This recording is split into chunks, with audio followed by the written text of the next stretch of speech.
Kotonga mboka Congo ezali bongo na malobate kasi ezali bongo na misala yango ekosala ete mboka se développer et puis Congo ezala bongo Congo ya sika avec des nouvelles hommes. Matondo na bino baimboka boko tala biso ici sur la capitale ya Kinshasa, sur l'ensemble ya ba province surtout ya République démocratique du Congo et puis à l'extérieur du pays.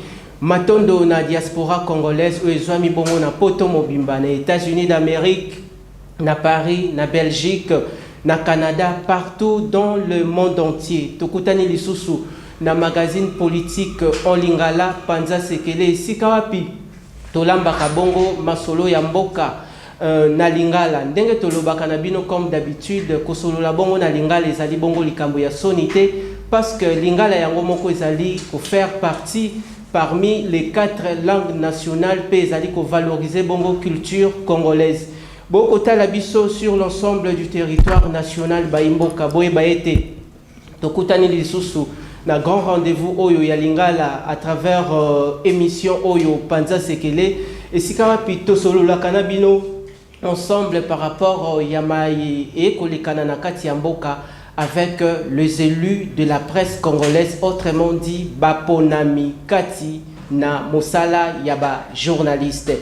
Baimboka boye baete à travers émission alelo tokolobela spécialement dossier oyo tozana yango mais ezali bongo spécial palu toko tout na toko kota bongo na bosindo pona toeba lingomba politique palu e uti wapi ekelami na anenini ba par rapport ya ba mutation politique kino lelo yo bilan nini pona palu et puis perspective nini palu ezali ko tracer à l'horizon na kozala bongo ngai moko te na kati ya émission mokola lelo comme d'habitude boyebi bongo na kozala bongo na ensemble na mwana mboka Jeffer Mikwete oazali bongo responsable ya émission polele et pa iwapi ele kanakape awa na Kinactu télévision et azali bongo journaliste na kati ya République démocratique du Congo. Et puis na basango na biso baimboka tokofungola bongo boko mona bongo mwana elombe mwana mboka Jeffer Mikwete yewana vandi na ngambu na ngai boko mona lokola tokolobela masolo ya palu tokoyambela bino moko wazali bongo parmi ba cadre na kati ya lingomba politique palu oyo tobenge na kombo ya ndeko Jonsi Mandefu ona ko rappeler na bino baimboka azali bongo secrétaire national en charge de l'intendance et logistique du Palou, cher au secrétaire général le professeur Willy Makiashi. Bandeko toko démarrer panza sekele boyebi ete na kati ya panza sekele salaka obe vérité ya mboka awa to salaka ba journaliste protocolaire te awa to buka kalokuta te awa to lobaka obe vérité ya mboka tika ngai avant bongo bomo na bongo elombe mwana mboka Jeffer Mikwete na kofungola bongo émission na invité spécial oyo toyambie à travers mayangani ya mokolo lelo o ezali bongo mwana mboka Jonsi Mandefu, on a rappelé encore une fois, secrétaire national en charge de l'intendance et logistique, il y a l'ingomba politique, Palou, Mwanamboka, Matondo, et puis Boye Malamo, na rendez-vous du peuple. Kosolo la bongo na lingala, est-ce que Kokiko za la bongo, likambu ya solo?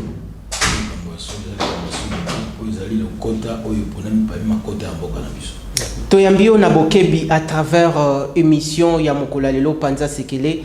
Nino salina yango na introduction maloba oyo koki ko adresser epai ya public o azota la biso avant to kota bongo na bozindo ya maenyo surtout to lengelaki na mokolo lelo botondi ningi pona mayobi pe na lobo pesinga ina tango oyo na kobisa baimboka bayebete tango to kolobela palu eli na lisano na yango moto koki ko bongo la yango te po moboko ya palu ezali makila ba martyr ya mboka futolo belaka bosolo tote ya bosolo po baye kolanda biso bayeba maye koleka na mboka o ezali ya solo po lobi bango pe ba limbolela bana o bayi kokola bayeba kotambo na alima pona ba limbolela bana oyo ba kokola pona batambola bongo na alima bandeko numéro ya téléphone ezali esika oyo kotala biso ezali pono benga te ezali okomela biso motuna na yo tokotanga yango ekozala aussi parmi ba différentes questions au moment où toko solola na invité na biso ezali pe parmi ba questions oyo toko sélectionner pona to soumettre yango moto oyo toyambi na mokolo lelo. Mwana mboka Jansi Mandefu lelo ezali bongo à l'honneur intitulé émission ezali bongo Panza Sekele ezali oyo nyonso to yo nango ezali esengeli tikala awa et puis ezala na intérêt ya public congolais oyo akota la biso lelo yo okoki kopesa biso d'une manière brève historique ya lingomba politique palu et uti wapi nani yango akela yango et puis bongo to simba oyo to lengeli na mokolo lelo matondo mingi ndeko na ngai na koloba boye Palu et Botami le 22 août 1964. Et Botami, si ma bobignon na prison à Boulambemba Antoine Gizenga, paix à son âme, l'immortel, Basanganaki. Tant que y a prison, Serea, Balubakat, Batalaki Balubite, Tokotika, Lumumba Kende Boureti. Basanganaki. Balubi, Nani a dit qu'au Kamabison a Sima Lumumba. Bataille Balubi, oh, Azalaki Pene Lumumba, oh, Alandaki Makamuna Lumumba, Banda Boulisa Lumumba Makamwa solo, et Antoine Gizenga. Topo noye poto kende longonae, ame mabiso to tamu samboka. Nde ba imboka basangana ki ba poni Gizenga Balubi, yo kamata ngwende po tamu biso. Donc, wana ezali en bref, histoire ya Palu. Palu ezali parti ya mutu moko te. Palu euti na fusion ya ba parti politique ezali exister ba parti de gauche, auto bengi parti socialiste de gauche. Serea. Bisukiro azali mutu ya Kadia Grand Nord, Grand Kivu. Azali mutu ya Bandundu te, mutu ya Équateur te, mais azali mutu ya Grand Kivu. Ozui Jason Sen, mutu ya Katanga. Ozui ndeko na ikombo kiminga na Kasai. Lubaya basanganaki. Tango basangani bakanisi balobite to banza aboto tambola malamu. Moto ko tiko kamba biso zali Antoine Gizenga. Nde ba ponoki Antoine Gizenga ba créé Palu en 64. C'est le vieux parti dans ces pays. Les ali parti au fandi likolo ya makila ya ba martyr. Parce que ebotami na Zimbabwe ya batu belé pour mboka. Entre autres Patrice Emery Lumumba. Entre autres, Patrice Emery Lumumba, oyo touti bongo koyoka kombo na endenge oko pindola masolo oyo ezali bongo ya Palu yangwana to bengi bongo Panza Sekele mais lelo kotala moto azalaki bongo mokambi ya Palu kondo Antoine Gizenga o pepe à son âme lelo yo Palu bilanini depuis existence, depuis création et à partir kino lelo yo bilani nyoko ki ko établir pona lingoba politique na bino Palu na koloba boy bilan ya Palu na ko limbolango na deux niveaux. Niveau ya liboso zali na capacité ya création ya Palu, évolution ya Palu na bitumba oyo Palu akutaye nango. Deuxième niveau, l'accession à Palu na niveau ya institution politique en mboka. Na ba combat oyo abundi pona ko se maintenir. Na ko bana na niveau ya création ya Palu. Palu e botami na ngimami kana na sima mikakatano plutôt ebele. Ni bandima ki ko créer Palu. Batali ba lobiso to lobito bunda mutu na ngambo na yeto kolonga te. To sangana po to sala ko moto moko to tambole longo po to longa. Basangani ba créer Palu ba pesi ngwende na maboko ya Antoine Gizenga paix à son âme immortel. Ba bandi ko tambisa Palu Gizenga tambisi Palu na alima ti mokolo ya wei. Na banza okozale de combien d'accord nanga ike na 2006 Palu ezalaki na troisième position na élection. C'était une troisième force dans Mboka. Parce que les gens avaient cru et avaient la conviction il y a idéologie lumumbiste. Mais na kati ya kobundana yebake na politique ezali bitumba. Ezali kadote. Mon côté en Mboka kotike lo kado po ezali kiti po yo fanda o sepela. Akotike la oti. Ezali bitumba olongi o avancer mais ni mateke tango olongi esili. Yebete bitumba muso eko zelo liboso, il faut continuer kobunda. Gizenga abundi. To komi na élection abimi 3e en 2006. To continue na gouvernement avec l'ancien président Kabila. Mais avant de commencer le coup, tant que Bassan City, les Palous étaient là. Les Palous donnaient une position pour défendre les intérêts du peuple. Pour défendre les intérêts du peuple, Palou, oh, y a comment, liboso ya population, on dirait, liboso ya batu, oh, y a kota kakati na bango, wiwiste, oh, comme, oh, bundela kalisu sous peuple congolais, oh, comme, wiwiste, on dirait, parole d'évangile, comment, na ekondima makabunyo surtout, na buzo banyo surtout, Palou, comment, obeko ningisa mutu, au lieu à défendre l'intérêt de la population. Ndeko na kozonga pona ya nolayo. Mutu na nweza ina importance makasi pona baye kolanda biso. Kolobete Palou azali oui ezali ko bossa na histoire ya mboko.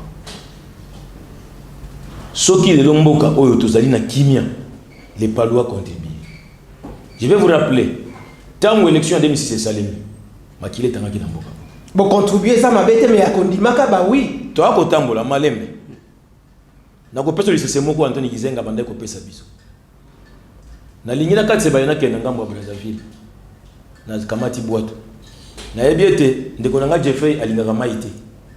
Na kamati mai na chena kati ya boato. Na benya na bi mata na boato to kati ya ibale. Akokota. Oh na ngambo pa ina kokende. Mutu aina fungola pona kota ezali ndeko Jeffrey. Na kosala boni. Panza sekele. Foye beloko moko. Palou ayi lokola soso abomba kamaki, abomba kabana. Palou amona ka musika bisika ebele ba ko mona te.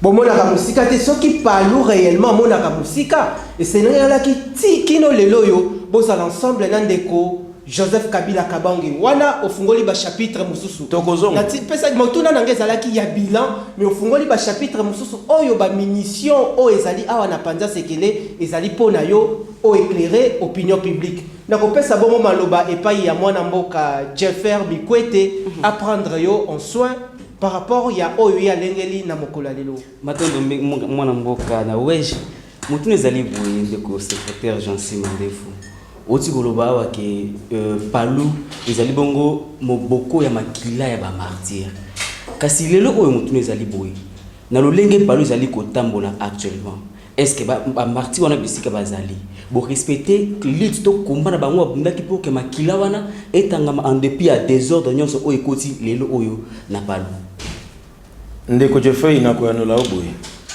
na kopesa ndimbola moko ya Bible. Yesu alobaki na biso. Vous aurez pour les ennemis les gens de votre propre personne. Na kati ya libota bana ebele balaka toujours okomona soki na bana zone parmi bango moko ya rebela kozanga te. Ndako Palou na tata na Lizenga na époque azaki na bana ebele. Tango mwana azomona lobi ngai aza pembeni ya tata. Ngai ndefu na zo bonga papa. Motema ni komi na nini? Na likunia. Omi ko tata kufa po ya nini? Azo bonga. Me baye mususu batali balobi mwana oyo makanisi na ekomi mabe. To telemela ye. Akwei na mbeba balobi bobenga na babengani yo. Bana nso basanga babi te mwana nanda ko lisute papa tozo benga na babengani yo. Me tata ta limite aika ka mwana. Botika ya fata. Est-ce que climat et ça souci malam entre yo na ba bandeko na yo parce que mabe na yo e bibi na poisse mais tant parmi bano batikali moko azingwende ya lobité papa ngana moni to zongisa ba nyonso to sala lisusu et tuluku ya bato pembeni na yo poto tambola longo bazongisi tant yo zui occasion ya kozwa ngwende kosani ata ba pesu ya moto kosani lokolo za kai na kosala ni Judas Iscariot okolanda po botola na makasi na lingi na répondre aussi ba martyr ba yebi ba kotambola na biso mikolo nyonso na bino biso to lobi bien Palou Palou e obele moko e mi balete e moko Palou komi wenge ezali moko ezali disé par maquillage e komi wenge tizete wenge soki wenge wana nga na yebi ya mote so osali kermesse na yo na ndako na yo osali fête na bandeko na yo okomisa mon parti politique. Oh. Tozo commandé ko na po tuna kitika na ya nolalo. Palou eza moko. Makomi nyonso ya mboka, ozwi mibeko ya mboka, ozwi mibeko ya yango parti Palou. batosaki yango congrès salimi baponi makiashi a dirigé Palu. L'état peut atali à lobby à solo botamboli malamu botamboli na alima boka mateni bonga na bino botambola malamu. Okoki ko bongola mebeko ya mboka pona yo mutu moko. Kasi soki ezali ke leta ngo tirer profit na sima na bino nde akopesa bino toloba nini essence wana ya responsabilité kasi kaka même leta wana andimaki ndeko Godefroid mpona ntango wana badali koutilize ndeko Godefroid likola lelo oyo bakomi koutilize bino yango bapesi bino légitimité wana tobenga yango bongo ndeko nakoyebisa eloko moko nakorépondre yo Gizenga nous avait dit paix à son âme, j'insiste encore alobango lobi on vous combattra, vous resterez le moindre pour gagner le pouvoir. C'était un visionnaire. Baye bakotika na alima bakotambo na botosi mibeko ya parti bakotika na mukie bango ne bakotika na pouvoir. Na reprendre les mots mukie historique pour to comme na bitumba we komi. Pour comprendre et puis na kozonga pona zongela yo ndeko na ngai na wesh et ça lui passe motuna. Non motuna wana est très important. Il faut to éclairer population bayeba o eza koleka na mboka. Na cause la poche nangeza mulai awe $20. Oyo mulai $20 francs congolais. Mais lingi opesa ngate pouvoir na mboka. Soki na lingi na somba pouvoir na mbongo, mbongo ko melangai. C'est pourquoi nous au Palu on dit tout celui qui combat les Palu, il paye le prix. Pour makila ya baba martyr et ko bungisa yo. Et pas na biso balobaka. Bibembe, bela na kanda, molimo ebembe, ebetaka. Palu so comme il ici qui est commis, c'est parce que il y a des gens cupides, égoïstes, qui ne veulent pas laisser les Palus marcher normalement. Il y a des ficelles qui se tirent à l'extérieur comme à l'intérieur. Je vais expliquer. Nazonga na lingala parce que français yaka moi mini mais bolimbisanga momuke. Tango ngana ko tambola nazwi ndeko Jeffrey to ko tambola na nzela. Ndeko na wesha lingaki to tambola naye. Mais yamuni ngana poni ndeko Jeffrey. Ndeko na wesha osala ni. Na wesha lingaki na okena Jeffrey ko zwa diamant. Na wesha osala ni. Akoluka a intoxiqué pour Jeffrey asani akwe. So Jeffrey akwe ita sani akwe isanga. Po ya sani ni akoma. Mais so ebi keza pour l'intérêt na biso nyonso na yepi abo intoxiqué pour nini? Papa intérêt za égoïste. Ndeko waze kwa lobelo ko mwa lobi. Mutu o azoluka lokumu atika kate. Mais mutu o luka mbongo so azumbongo sala kani atika. Elo kola otinga na classe na tanga. Na tangi kelasi na sisi molingi te na sala musala. Na korepone na mukuse pona zonga na pesa bino tango lumba. Palu e comme si comme le pona nini. Mitema mabe ya ba oyo baza mitema lipundu ba moni que bonheur les ali faut pas kama bonheur pona bango ba individu mais pas pour le peuple. Tangu ndeko Nkondo Antoine Gizenga l'immortel akufi. Bureau politique aux alliés organe suprême ya parti. Ba sanganaki. Bataille balobi. Lokola oyo bande ko kambiso akufi. Parti ko kufate. Nanya ko kambiso poto totambola. Bazui mibeko ya parti. Batangi. Bazui mibeko ya l'état batangi. Toi ba juriste ba tu mayele et belé la parti. En l'occurrence parmi bango le ministre actuel de l'intégration régionale Maître Didier Mazenga. Il était là. L'actuel représentant du Palou à la CENI, Maître Boko Fabien, était là. On entend à Ebelete. La crème du parti en matière de droit, Sangani Batangi Balobi, le Kola, Lougi Gizenga, paix aussi à son âme, Azali secrétaire permanent et porte-parole du parti. Ça veut dire chez nous, le secrétaire général c'est comme le président de la République, le permanent est comme le premier ministre. Parce que c'est un gouvernement. Le Kola président, Koufi, tous les premiers ministres, c'est Anini, à Kambabiso. Mais Bazoua, il y a mon commissaire qui était secrétaire général.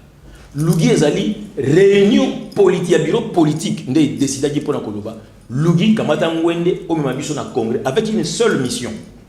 Mais Mabiso na congrès, il y a secrétaire général, Oyo, à Okamba, Palou. Parce que les textes du parti disent clairement, c'est lui qui convoque le congrès, c'est le secrétaire général. Mais là, nous sommes devant un fait accompli, c'est que des gens l'ont confié. Nous avons convoqué le congrès. Mais nous avons un organe qui est suprême, qui est le bureau politique. Le bureau politique est du pouvoir.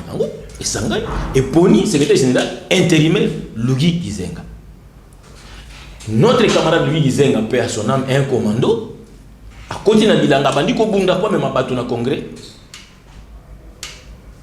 bae banguna ya démocratie pe ya kimia na kati ya palu ba bundisi ba message ezalaki ba mikande ezalaki ba SMS ezalaki eyebani ti ndeko lubi amoni liwa kama ya liwa lizuye akufa na bomo ikaka boye mutu jeune akei liwa ezali mokano ya nzambe ndeko papa mokano ya nzambe ezali pe ya bandoki pe ezali okolongola yango te ndeko lubi akufi même bureau politique oyo eponaki ye po mema biso na congrès basangani batali balobi parmi ba cadre lotikali na bango baye bazali ba secrétaire permanent adjoint bayo bakambi mboka nani tokopona po mema biso balobi to na critère ya doyena loko les assemblée nationale na sénat batali parmi ba doyen Sylvain Ngabou que je salue au passage doyen Sylvain Ngabou baponi balobi lokola yé du vivant de Gizenga ba intérim nyonso ya Gizenga yemo tomandai ko kamba yango azali une expérience makasi aipena posa ko comme secrétaire général te po comme na poko ya bomo inai akamba biso poto pona ba ko kamba biso baponiye ndeko akoti na ngwende kaka ba bakamba ki ba procès verbal ezali ndeko je frère signer procès verbal na signer ke na ndimi ndeko na wesh akamba biso mais abimi libanda lokola mutema na ye mesa na mutema mabe kaina Yuda Iscariot abimi libanda abongoli maloba mais mukando signé ki ezali na ko pesa bino yango na suka ba mukando signé ke ezali ko komelo bi lu et approuvé o tiekombo na yo signé na biki yo moko tango tie moko loto na tinda ki tango ça sera gamme sous pression pas de pression parce que un majeur un responsable ne fait pas pression tu as signé sur 2 PV pour ne pas parler de 3 la signification soana batindika ki yo. Merci Nayo Mwanamboka Jansi Mandefu. Je crois makamunyo soto oyo zoloba peuple oyo abimisaka bino ba président de la République. Peuple wano abimisaka bino ba députés provinciaux, ba députés nationaux. Akotala yo soki okokosa ye mais yeba ndengo ye awa okozonga na biloko yaki na ngote. Yeba ki okozonga na biloko yaki na ngote ekotikala awa. Parce que bon on a panza sekele. Avant bon on a pesa bon ndeko Corinne Kadoul ambassadrice o awuti bongo kokomela biso. Motuna na ngami mako ezali boye. Ndeko Jeffer awuti bongo ko vanda na conflit ezali entre quand professeur Willy Makiash o to pesembo te sika azali na ndeko Mayobo o pe to pesembo te sika azali. Mais na ko bimisela ba missile par rapport ya wana kubanga na ote. Motuna na ngeza boye. Bozalaki awa bosali mandature nyonso tu ya ba régime eleki na ndeko Joseph Kabila Kabange. Herbino Palou bo connaître ba problème interne na kati ya parti avant bokene na congrès.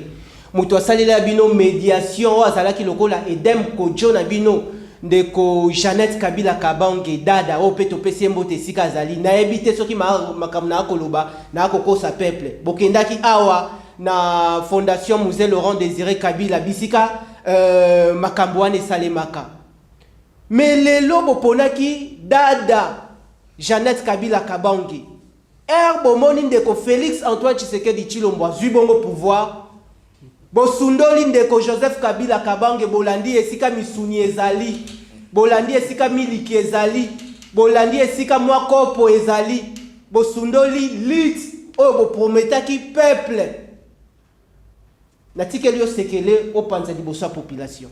Merci mingi ndeko nawesh na koloba boye yambo tokende kosangana na ndeko président de la République Antoine Tshisekedi pour tout temps boné longo les palou azaka na ba principe na yi palou atambola ki longo na ndeko Joseph Kabila à qui nous disons merci tout temps boné longo palou asenga plusieurs fois. Tout élément, tout ça la évaluation y a parcours na biso. Tout corriger ba erreur, tout projeter à venir, tout tambola elongo. Azwa et anoté. Mais le rôle la parole c'est un parti pacifique qui privilégie l'intérêt à peuple. Attends le biso qui na lobby de na panza. Na okotsa mbulunga na peuple. tokende malin mais loko ça na ebandeli pe na suka tokoma pe tokotala nini tokosala na sima tango élection esalemi ndeko Kabila kwei ndeko Tshisekedi ya koti félicitations aux deux le sortant et l'actuel en fonction Palou Yambo akota elongo na ndeko Tshisekedi ndeko Willy Makiashi tango ba élire ye na congrès akamata ki avion ake tika shamata asalaki mikolomi bale basololi na ndeko Joseph Kabila maye basololaki etali bango na kobimisa yango nyonso te basololi ndeko Willy Makiashi ayebisi ndeko Kabila na tambolaki na yo kobanda tozaki na papa akofite rebe na yo lelo pouvoir musu ekoti biso tozali mpona koservir peuple tozali mpona koservir biso moko tolingi tomema mpe par na biso ya contribution na biso ya édifice po totambwisa mboka ndeko chansi wana okokosa population ndeko boko servir peuple bolobi yango kaka au moment où ndeko Félix Antoine Tshisekedi Tshilombo akoti tote sengelaki bo décrier yango pendant que bozalaki na ndeko Kabila soki bozala ezalaki réellement boko travailler na intérêt ya peuple ndeko nazo répondre comment on passe parce que wana okokosa peuple yango na yebiso bongo peuple akolanda nga yebi vérité tango ndeko Makiashi asobi na Kabila azongi Yambo tokota union sacrée, il y a eu des pourparlers. Il y a eu certaines orientations, certaines observations à faire avant d'y accéder. Palou atambola lokola bota oti. Palou atambola kana mayele a projeté à venir à tali avant sa décision à sangisaka bayi bazwaka oza ko uta na base. Ba mimi yango na bureau est traité et mimi yango sikoyo na niveau ya sommet à tali ya solo lokola base lingi to tambola boyo tu benga bango ba militant avant Makiashi kende Lubumbashi les militants ont demandé ont manifesté l'intérêt de dire à Makiashi il faut finir avec Kabila nous voulons qu'on discute avec Tshisekedi to côté pas Tshisekedi Makiashi a dit instrument au peuple a poni ete liboso kwa kambaba agoto sa au peuple azosenga ndi akenda ki basodoli ya zongi na oyo lobi aspect ndeko Janet Kabila avant de rejoindre Kabila à Kota pour Asunga Palou to Sangana. C'est parce qu'on a trouvé qu'il y avait des gens qui étaient égoïstes qui ne voulaient pas la paix. Tant que les gens qui ont liwa après liwa il y a le Gizenga et ça les marque na siège à parti. Ça les marque na permanence à parti. Ça les marque na fondation. Kunande mayon se bandaka. Tant on va salir procès verbal va signer sur place. Lui est approuvé comme tu comme on a. Ndeko na kosenga yebo mwana kobimisa na téléphone caméra ebenga yabo omona ba signature na ba kombo ya bato poyeba à quel point bato ba mutia mabe Makiashi azalaka te pardon na soulever les mambo tango recherche wana Makiashi azalaka te azalaki ni membre ya bureau politique ni membre ya organe moko ya parti il était un simple militant et un ancien secrétaire permanent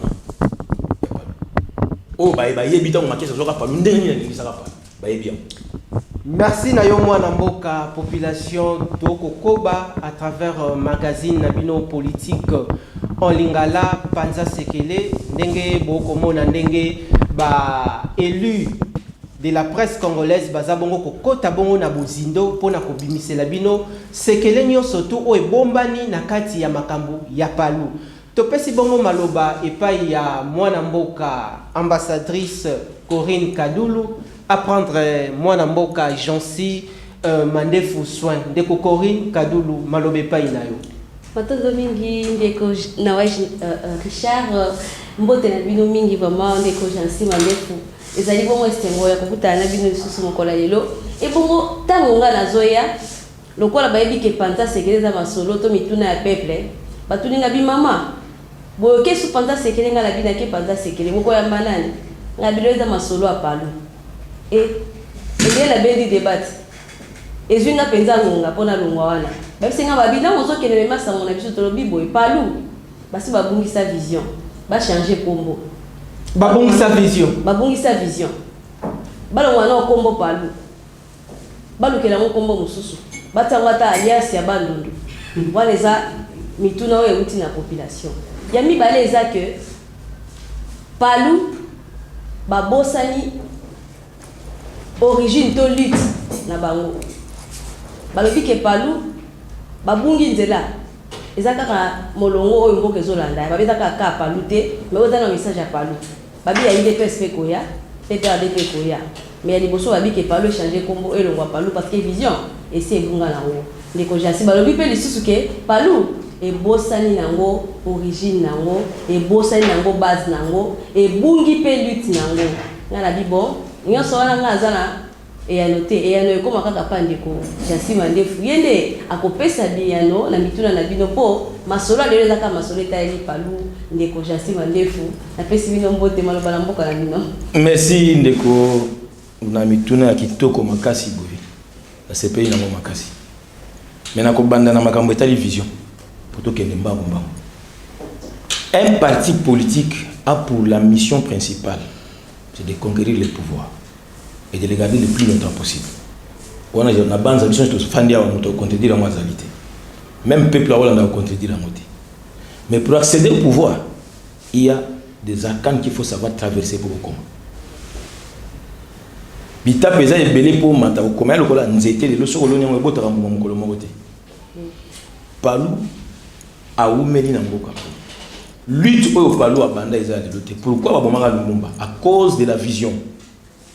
Ils ont continué vision à Koufi, le gars Kamati Babomi, les autres ont maquillage. Baye Banguna, ou Balingite, vision à partir, il y a pas de la compris la base. Et ça incarné par la population pour que tout le temps la malade mon amboka. Bako ça la nion se pour palou et ça la comprendre. On utilise les fils de la maison pour détruire. Le col il y a déjà ok au lieu miel. Ce qui est lié au Ngaïna, Yogolingango. Olinga était pas mis pas sur quoi lier l'unité. Le gros message na lier l'unité, somme d'aller au Ngolingango ti. Oko bungi sa écoute. Pour yo kama kana miel. Mais pose un peu miel. Ce qui est na zamba, pose un miel. Ba beza li ba koswa. Mais chaque jour bakanga makana tsakama de souté di bumu ko ya ko le kayo mo za ko kende. Tika na na to zo kende. Na pesi c'est son apambate. Palu azoluka accéder na gestion suprême ya mboka. Na lolenge yango naza kokende. C'est pourquoi ba bako kanisa ke palu abungisi vision. Pona nini? Tango bitumbe telemi. Mpepe koma ka makasi. Soki boyebi ko simba nzete malamu te po botambola. So yebi ko telema malamu te ko sani. Okwe. Yango ne pe ba kanisa ke no palu abungisi vision te. Ba ba ko bungisa palu nde ba bungisi vision. Ba ko bazo me message wana ko bungisa vision en palu. Mais vision en palu ko bunga te pona nini? Avec ndeko Willy Makiashi. Il sera bientôt le temps où Batou Bakozonga Nanzela. Les lobby Tumbezali. N'a pas eu ça au moment les lotos. Télévision Zali awa tous en émission. Beau garder ma image. Beau garder ma image. N'a lobby à moi les sumba misa beau garder ma image. Kalamingité. N'a ko benga ka bino bozongi sa image na lobby lelo. Tokotuna naka. Kalamingité okomona bayenyo so bakenda ki na loyenge. Parler aux amours, changer comme côté. Bae ba osala ba wengende ba changer ba kombo. Parler aux amours. Poso ok na liste na niveau ministère intérieur. Ok aux général officiel le tali kombo comment na parler aux ali moko. Donc, le ko la parler aux amours aux amis balete. Ndeko Willy Makiashi na rentrée na plutôt na sortie officielle na Fikine atika ki message. Atindeli bana ya parti nyonso na ba congolais nyonso a lobby boy. Le col a zungwendi binonde bopono kinai ya omela mate ba komela été pour afandi likola makila ya ba nationaliste on so komeka ye babi nguba koti na kala zo melaka bato wazo ya ngubu wana zo kufa kala mingi te akopima libanda asa libali libanda kala mingi te moko zo kende ba bungisa ka martyr te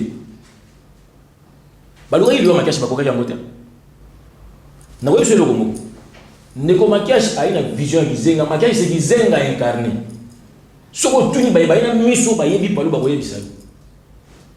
L'idéologie du Palou, ça siffle aujourd'hui sur Makiashi qui le conduit.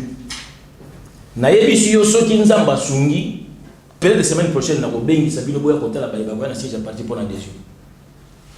Si ma tout na bituna. Na webi so na so na fungoli téléphone na so ba message au kamo. Kanyaka ezate mama, Palou le pesa kanyaka te. Babi ezalaka bongo tango yemo bazala kimi. Tilelo ezalaka te. Ngai na ebisi yo ba professeur d'université les chefs de travaux les assistants pour na kende musika te ba jeune et belé ba ko benga butu moy ndeko to lingi to adéré na Palu na sala ki déjà liste na YBCCG na zobongisa parce que biso na Palu to ça ba misala biso moko. Nous sommes des socialistes. Ça signifie que nous avons un engagement. Il faut nous assumer na souka. Nous avons bongisa et le monde a bandé na sala bango na cordon en jeunesse. Kalami était beaucoup moins ça la bino tout le coup ya bato c'est parti na secrétaire national de la secrétaire général général plutôt à parti bato ba koza la plainte libanda pour na adhésion. Wana bato sika. Bato ya sika na ba ya kala bakenda et belé ba ko benga mama na ba message na ba province partout ba ko comme lobby ba musu ba ko mikanda a combien lobby ba kosa kingai lelo na moni vérité na tosi mibeko ya parti na zongi na se ya makolo secrétaire chef parti Willy Makashi poto tambole lungu. Patano ni ngo jasima nde fotokozonga likabwa poko likabwa como foi changer po ngape na moya likanza malamu ndeko Richard Maluba mboka la bino. Matondo na yo mwana mboka Corinne Kadoul, je crois population a kotala biso akoyoka makambo nyonso tu mwana mboka Jansi Mandefo akoloba. Na yoki maloba ya ndeko Jansi on dirait monsieur Renard au moment où abandaki kokosa monsieur les corbeaux mwana mboka. Pourquoi kokosa population ba message ezali wapi? Palu batu nyonso tu bakima na bango na palu bozalaka na batu te botikala lokola koi oyo bayebaka ya zalaka makasi me soki oye kobundisa ye makasi ezalaka lisusu te eza lokola ndenge toutaki kotala komba ya kati ya Goldberg na Roman Rice tozali bongo ko évoluer parce que tozali bongo na émission ya Sekele mais na kopesa bongo avant na pesa bongo malobe pa ya mwana mboka Jeffer motuna nanga ezali boyendeko Jansi lelo yo ndenge botambola ki ensemble na ndeko Joseph Kabila Kabange mabe nini oyo bino bomona epa ya ndeko Joseph Kabila Kabange est-ce que makambo oyo population discutaka na ba quartier entourage ya Kabila yango nde mutu ebomaye yango nde mutu ebomaki gestion na ye pona mboka. Est-ce que Yemoko Kabila azali mutu malamu pona ko travailler pour l'intérêt ya mboka toti entourage na yende mutu zalaki mabe comparativement na mwana mboka Félix Antoine Tshisekedi Tshilombo ndeko na koyana bayo omoni 18 ans règne ya ndeko Joseph Kabila. Si vous vous rappelez bien une fois il avait dit si je trouve 10 personnes capables de retambola malamu mboka. Je crois que je ne me contredira pas ici. Mais tout le monde a dit dans le pouvoir, tout le monde a les 10 personnes. Tant que nous sommes pas comme mais quoi comment nous sommes. Parce que nous avons, pardon ma soeur, tous à la paix, bateau et babos na kabola mu ya mutu nyonso. Le quoi bino palu babos na nyonso. Non. Nous les palus reconnaissent toujours la valeur de chaque personne. Au moins il y a le peuple congolais alini. To bossa na culture na biso ya ko reconnaître la valeur ya baninga. Na Congo on critique tout sauf rien. Na repère exemple simple. Ceux qui n'ont pas eu téléphone, on a personne de Jeffrey ici. On a dit de Jeffrey, ils ont téléphone. De Jeffrey, n'est-ce pas? Mais si on a le on a dit de Jeffrey, on a téléphone. Au moins, il y a un bateau pour moi na est. Maintenant, la banque a le téléphone. Enfin, ma bombe, ma soeur téléphone. Il y a un salaire pour ma bombe. Ma parole est moi qui l'a bateau na téléphone. So il a tiré le beau c'est ça le Congo. Quand on raconte, qu'est-ce qu'on dit aux gens? Ndeko Jeffrey soki lelo ndeko Jeffrey ina na wesh na ba bossa l'émission. Bozo mata na émission na bino. Matondo bino. Ba ko bino matondo était ba critiquer bino. Bo comment ba simbikisi. Ba sali boy.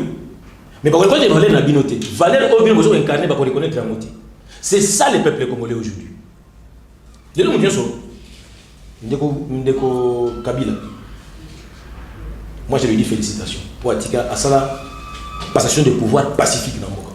Ngai motula na kezalaki ya mabe ya Kabila oyo okoke na biso barakuti ele mwana mboka. Nazo répondre pour na tozali na palu azo reconnaître ba valeur ya Kabila. Et sa parole d'évangile te oza côté ya biso mwana mboka. Ngai na répondre, on a besoin de réponse. Matondo poussana. On a besoin de réponse. Poussana. Na biso que palu reconnaît les valeurs de Kabila.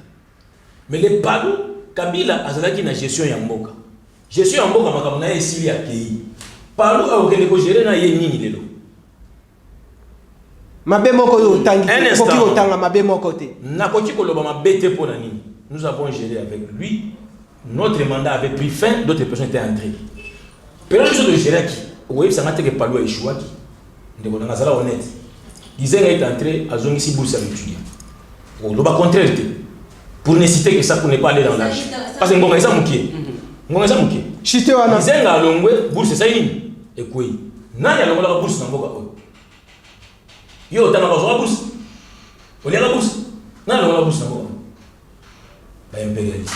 Merci Nayo. Pardon. Personne n'a 2 minutes na ça pardon pour tout vous. OK, chité. Tangu ndo tiseke ya koti.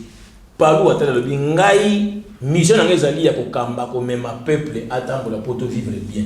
Nous sommes les socialistes de gauche. Quand on parle de socialistes de gauche, ça veut dire l'intérêt général de la base, de la population, l'équilibre de la population. Tant que le peuple n'a pas un équilibre, Palu a kokanga maboko te, Palu a kobunda. Poto bunda malam, il faut accompagner muto azali, to la kisaye to na ko makanisi papa moni biso de moni salabo. So ka yoki biso de tamboli. So ka biso de observer. Ngome koyaso de moni que nous accompagne biso de salini, to évoluer. Neto lo baki, mon secrétaire général Willy Makesha Timia lobi, to accompagner mon kondia mboka, Félix Tshisekedi, to soutenir candidature dans l'élection 2023. Mais si ma mandat 2023, Palu a représenté candidat na yi. To lo baki. Parce que chaque parti politique doit se préparer pour bien gérer les pays. Voilà. Merci Nayo mwana mboka tozali bongo ko évoluer na mayangani ya population mwana mboka Jeffer malobe pa inayo. Matondo mingi mwana mboka na wesh matondo mwana mboka jonsi kasi bandeko babeti bloko mibale awa uyane bango te otepi kaka. Ndeko na wesh alobi bozalaki na ngambo ya Kabila. Bozimwa kopo bozimwa musuni. Mandat mission esili boye na ngambo ya union sacrée ndeko kori pa beti loko mokabi vision za wapi okoki ko yanula te otepi osali kande ndeko na wesh alobi les corbeaux et les renards okomisi ndeko makiashi kasi motu ezali boye yo moko tikolo bango tout à l'heure awa keno rôle to mission ya parti politique ezalaka ko zwa bokonzi ko conserver yango le plus longtemps que possible kasi lelo oyo to loba nini est-ce que Palu azana même style d'idée wana parti politique ko conquérir le pouvoir et puis ko conserver en to Palu lelo akomide ko sungande batu mususu ko conserver pouvoir na bangolu bozaki na Kabila bozumwa kopo bozumwa musuni lelo bo basculer ngamba union sacrée bozoma mon kopo mo musuni lelo bo sunga pe mutu mususu est-ce que vision ya Palu lelo oyo to souci ya Palu ça souci ya ko conserver pour to ko zwa pouvoir to zaka ko sunga batu za bo konzi po bino bolia ka moi ba miette na système ka ndende ko na wa jalobi les corbeaux et les renards ndeko merci mingi na banza comprendre ngamba mutu na yanoli bango mibale no tepi mo muke pe la na moni de la pesi réponse esengeli Akimi na kimi binoti je reprends bien ambassadeur c'est une question de vision OK mon parti vision na émission bien que au moni que yo comité parce que tu as répété ce que j'ai dit quand j'ai dit c'est de lutter pour que le peuple se retrouve ça veut dire quoi selon vous la vision du Palu c'est d'abord les peuples soutenir à ce que le peuple vive mieux mais il ne peut pas arriver à réaliser cette mission là cette vision tant que les impérialistes sont encore en train de combattre. Ok? Donc nous travaillons de telle manière que les impérialistes, les peuple congolais, les nationalistes solo, les dirigeants Mokati Nasuka. Nde omoni, poko maniloko wana, et pas la biso balo bakaboy. Soko libyo kende musika. Ozoma nguba, ozoke makolo. Ozoma nguba tena poche. Tango zona nzela. Soki makase ningani, okima. Otelema, otali. Nyoka toni ya mazamba, toni après continuer. Ça veut dire quoi? Palu azali mutu wa mayele. Apo wela mbangu te oli bumute. Pala wela ali bumute. Lelo na gouvernement tona combien de ministres? Kokota nanu wana te. Mais c'est ce qui Kokota nanu wana te. Kokota nanu wana te. Nazo répondre. Pourquoi je le dis? Parce que si nous étions des égoïstes, on allait se précéder pour dire bon, peut-être que poste boy. Non, on a respecté la proportionnalité. D'autant pour lobby. Tout ça comme même.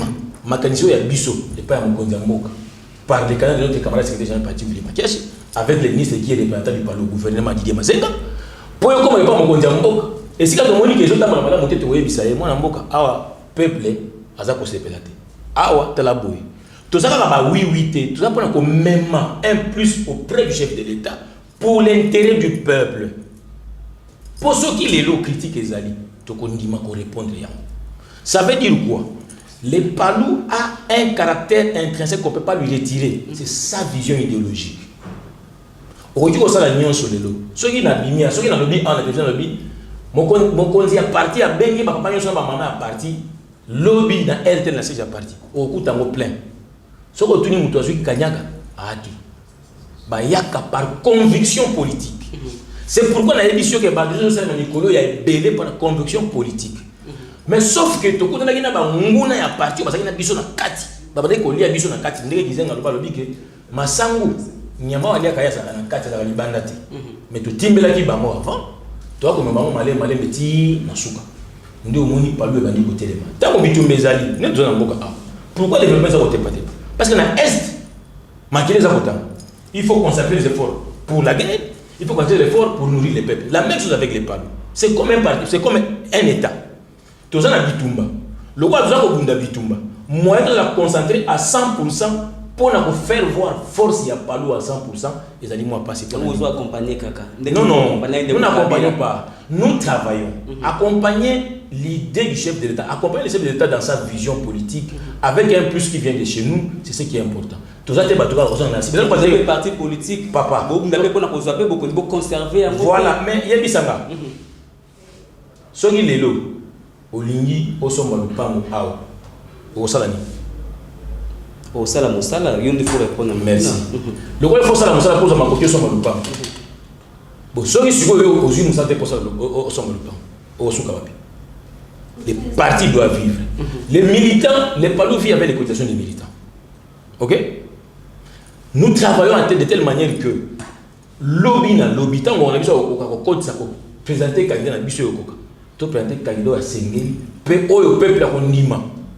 C'est pourquoi il faut travailler aujourd'hui pour demain. Et pour arriver demain, il faut s'accompagner avec ceux qui sont déjà là pour avancer. Pas tout le monde, parce que ceux qui m'ont dit Bazali, Bandoki, Bazali, pour voir un Ndoki. Ils sont tous dans le lobby, dans un Ndoki, dans un Moïbi. Moïbi, on a Aïba Ganaï, mais bon, mais Ndoki a bon Rabatou. Voilà. Voilà, Moutune Asuka, pour la zone, ça ne m'a pas à Ndekonawaj, Moutune Zaliboui. Parce que Ndekonawaj, aucun abus ne va se dire à l'école, les Rena, au Komisingam, Oyo Zali, Ndekomakashi Yende, ou Mela Nemotikuba. Kassi Bisabiso, au lobby, pour les bandes qui étaient, Palou et Zalimo, beaucoup et ma clé à martyr. Il y a une abisso d'une manière simple, Baza Rolanda Bisso.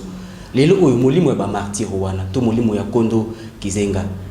Na visionné za ngambo na ngambo na bino makiashi to na ngambo ya ba obatika obazo pona bambango bazali ba légitime bino bozali ba bina ndenga ya fenêtre matondo mo mboka na we. Merci de kolanga na kozala mukuse na ebisio ke na suka na kobimisa ba loi na kobimisa ba décision nyonso na ba procès verbaux oyo conduisaki na show ya Willy Makiashi pour peuple ayeba vérité c'est la têtu ils ont abandonné le balobi au moni vérité et la têtu to kundi yango na 10 km ancien mabela tana 1000 km mukolo ko bima et ko se venger cruellement contre oyo mutu kundaki yango et ni kolobani bande ko nyoso basangana ki basigné ba PV pona ba ba okamba biso to kenele na congrès ba du ko ba pona secrétaire na congrès ali ba organe de base to bien on ba électeur ba ngonde basangana ki plus de 700 et quelques ba poni Makiashi ba pona ki Makiashi c'était pour un sentiment mutu abimisa kombo ya Makiashi kwa za la candidat eza Makiashi te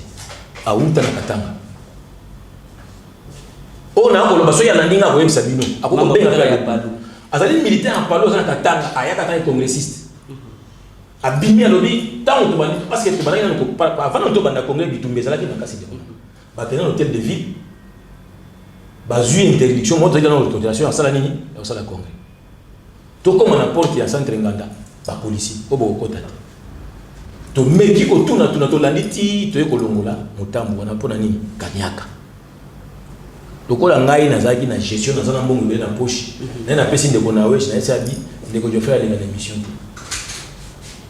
Ils ont même politisé même des chaînes contre le vrai Palou. Mais Nzambi à la bonne vérité. Palou est amour à la vérité. Élection et salement ba pona Makiashi à l'acclamation. Et ça veut dire que non, les gouvernements ont candidaté. Ba poné par acclamation na muto ba pona ki. Tant muto na binya lobby, ndeko wana komona ezala ki kakule.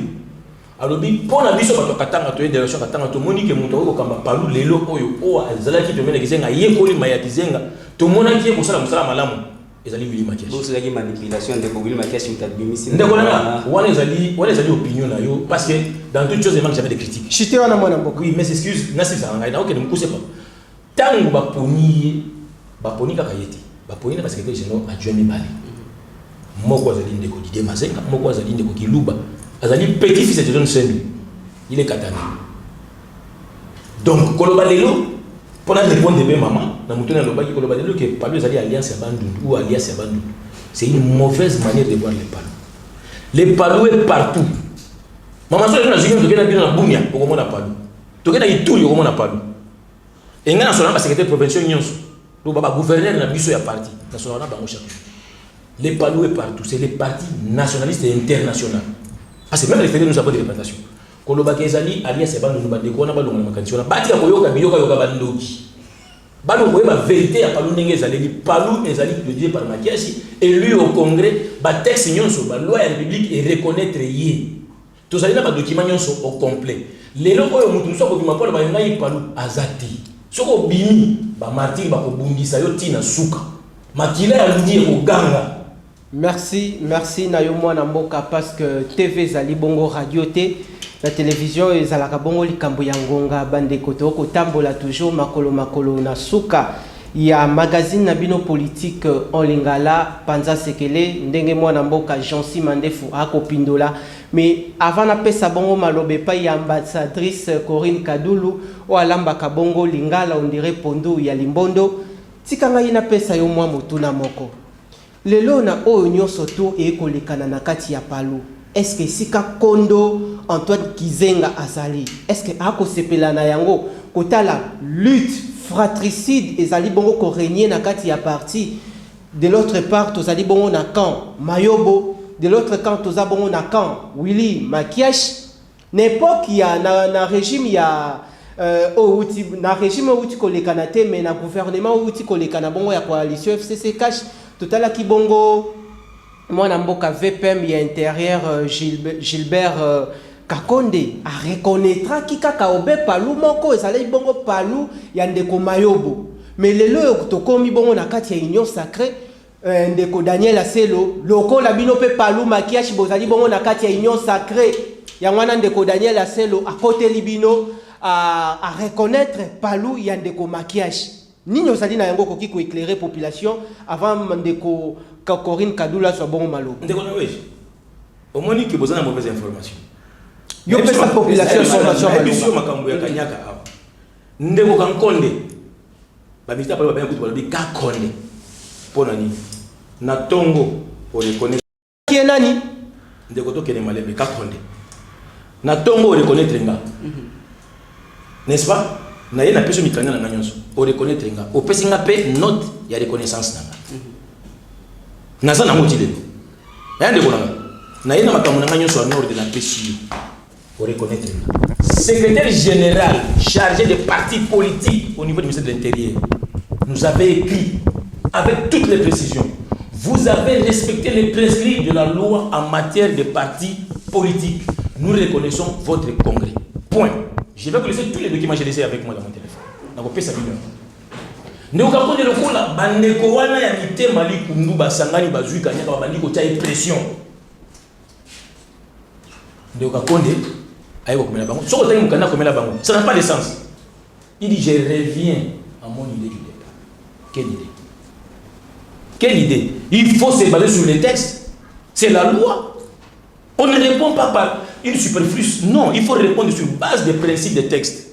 C'est ce qui a été fait. Nous avons les actes qui attestent que notre congrès a été reconnu par le ministère de l'Intérieur et le secrétaire général du chargé des politiques politiques du ministère de l'Intérieur.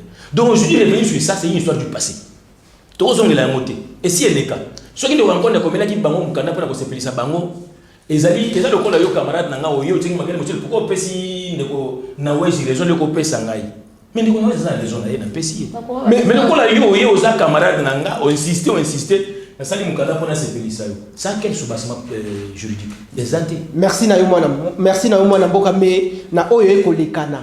Est-ce que Kondo Antoine Gizenga a kosepela na yango kotala mwana nae Makiash à côté, kotala aussi de l'autre camp mwana nae Mayobo à côté? Na ko répondre yo. Soyi kombo ya mutu ekomi libaku na mboka, na libanda ya mboka. Ezali kama. Kombo ya nani komi libaku ya mboka? Na kotanga kombo ya mutu te yo oyebi. Kombo ngai na ebite yo panzela population. Yo kuna batandi kombo wana. na yebision de konanga na sala na Congo Brazzaville kombo na Congo Brazzaville qui est ni kama Kombo ya na Congo te na sozo ngana mpona peso réponse Antoine Lizenga azali mutu abande ko batela mibeko ayebi vérité ayebi nani oyo ayebani o azali apona maki pour diriger par rapport à ma texte ya parti donc lelo ko na sentiment ya koloba parce que mutu alinga loba te toujours dans la télévision pour se faire ça toujours dans la télévision pour bailler la vérité ezali te congrès salement et pona Willy Makiashi Gizenga là où il est content parce que le congrès respectait les textes du parti et les textes de la République étant un légaliste de son vivant lelo oyo il faut yebake Palou Gizenga zo yeba isika azali paix à son âme l'immortel ayebi yango madame de congrès salement et pona Makiashi yango ne savait même l'état a reconnaître Makiashi ne quoi c'est le temps wana aye kokuta makambo na mesa ya iko fabriqué et c'est un juriste chevronné et averti il a respecté les textes a continué dans la même logique donc le lokolo ba non ba reconnaître c'est faux preuve soki ya solo ba ozotanga na kotanga komona parce na yebike bakaina bato babungi nzela totanga bakombo na bango te batika bana mboka bana ya palu ya solo ba yebi palu bazonga na ndako na bango batika ko distraire bana palu matondo mingi ndeko Jean-Si Mandefu penza passe na motema poto monika keno on dirait histoire à Congo et se répétaka na makambo nyonso même na makambo etali molimo babi keno Congo ebungisa vision po bana Simon Kimbangu bapanzana bawela soso bango babi o biso kimbangiste nde bana Simon Kimbangu misu babi o biso église des noirs likolo soso bana bapanzani lelo peka lolenge mongo na kati ya palu likolo a soso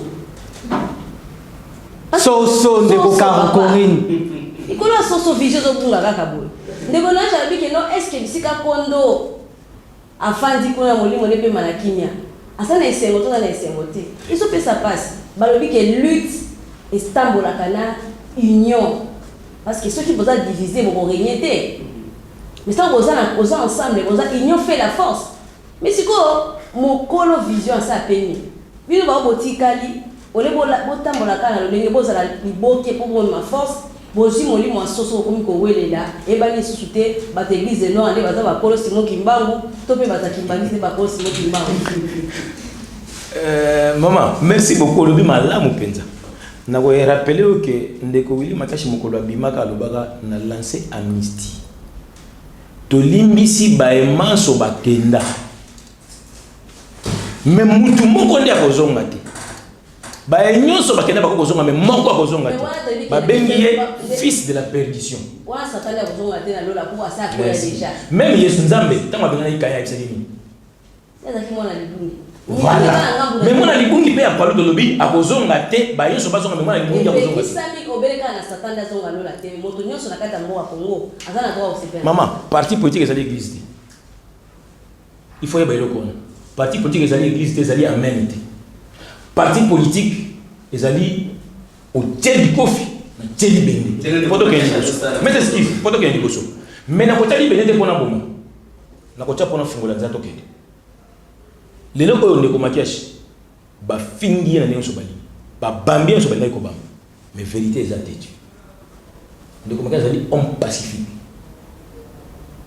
soki opusani pembeni na ye oyoki yo koloba ke nazali boso ya mosakoli moto église ndeko Jean-Si biso to nito loba boy peuple bi keno likambo zele likambo ya histoire a palu parce que ba o bazaki bato a palu bato balonga na bango baba eza lokola moto apengwi na palu siko ndenge apengwi bongo te bita zongi paye po peuple a des babi keno eza pa ya mama na lobi boye siko lisolo eza boye mituna ebi keno peuple bi lokola biso to pengwa po to mona te bato ba okamba biso ba okunga balobi lutte o bolobi keza lutte pour la peuple lutte au kosala motango nini po biboto zo betama na kati na bino mo kotala peuple mokoni mama ya mwana répondre na yepso boye tango na lingila bunda po na lutte ya peuple mais lokola banguna bazana kati ba osani ba otiela nganzela polité yango na yebisi yo boye to akobunda malembe omoyi soki lelo oyo ravin salemi a ezaka na tongo to bimo koni le boule eziki pa menyaso okunda ngo malembe to zako kende malembe baye baza ko comprendre ba bandi ko zonga moko peuple il faut yeba eloko moko. On ne sort pas d'une souffrance à la seconde. Ce n'est pas un coup de bâton magique. C'est un travail, c'est un processus. Malembe to koma. Mais pour to koma, il faut doza la longo.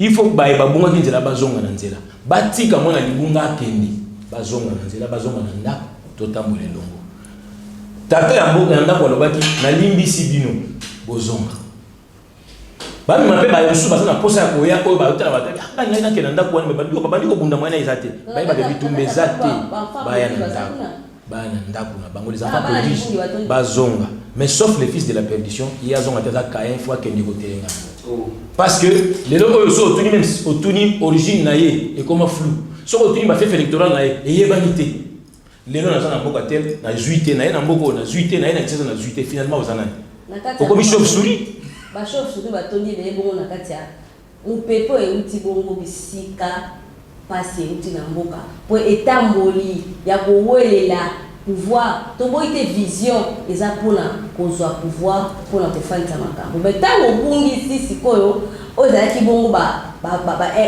vrai fondement et que tu makanisa sur la soso ndi pasi ekoti na mboka ndeko kishama matondo mingi malobezongi na mboka.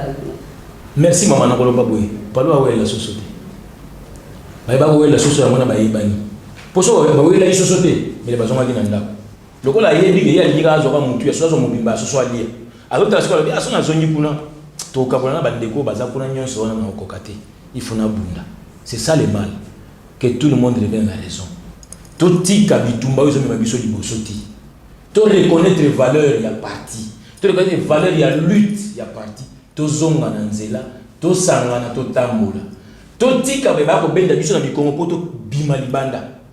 Toi, tu vas dénoncer, tu vas boya makambo zonga na nzela. C'est ça que je peux demander. C'est la même chose même pour la République. Ce qu'on t'a dit, bah on sera makambo mboka etambo teka bana mboka. Ce qui moko mboka linga na biso boye, bah on babimi na sekuna. Nous critiquons plus au lieu d'apporter des solutions. C'est ça le problème avec notre pays. C'est la même chose avec les partis politiques. Même bien dans ma journaliste. C'est quand on fait l'émission, on est na sunga yo na un plus ça moi ndeko ça émission en tout cas félicitations mais pas que ça moi loko. Maintenant ça vient politique non, c'est ça le problème. Maman na Congo il faut ba congolais to tika molimo ya critique to tika molimo ya koinana to créer bolingo matondo mingi na merci nayo mwana mboka makolo na suka ya magazine politique en lingala Panza Sekele avec les élus de la presse bomoni mbongo ndenge eyindaki na plateau ndenge toujours to koluka population to koluka bongo ndeko Gilles Alengete to sololane makambu ya finance ya mboka.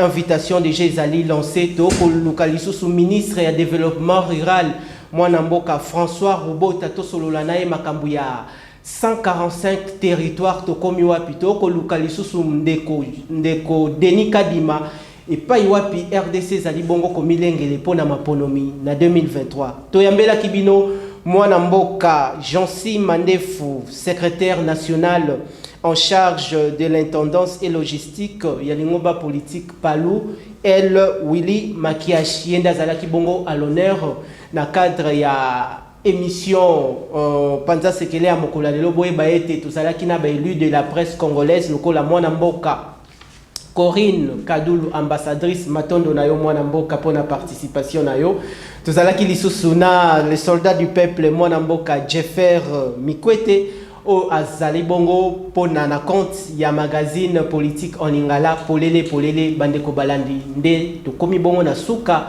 ya émission politique Panza Sekele oyo biso ensemble ndenge to utaki bongo koloba na introduction émission esengeli bongo batongaka bongo mboka na malobate kasi batongaka bongo mboka na misala ebota bongo mbuma tokutani bongo na mbala ya sima pona nouveau numéro ya magazine na bino Panza Sekele bo retrouver rediffusion mokolo ya lundi à partir ya 13h45 et puis tozali bongo sur YouTube oki ko retrouver émission préoccupation surtout kozala na yango sana besoin olekana numéro ya téléphone ezali wana. Merci aussi l'équipe technique Seigneur Patiengoi double pédale et puis la coordination à Kinactu TV.